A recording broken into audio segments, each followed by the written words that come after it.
একজন কুমার জঙ্গলের মাটি খোঁড়ার সময় খুবই সুন্দর চমৎকার একটি পাথর পেল।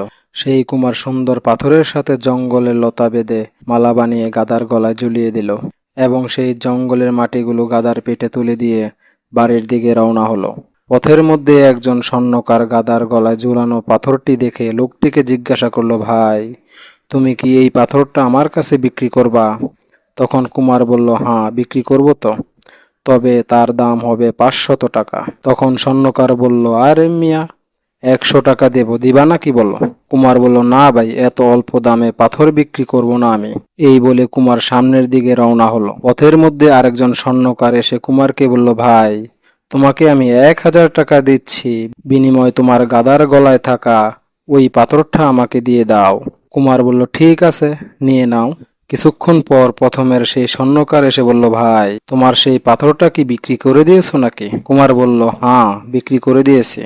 স্বর্ণকার বলল, তা কত টাকা বিক্রি করেছ? কুমার বলল, 1000 টাকা বিক্রি করে দিয়েছি।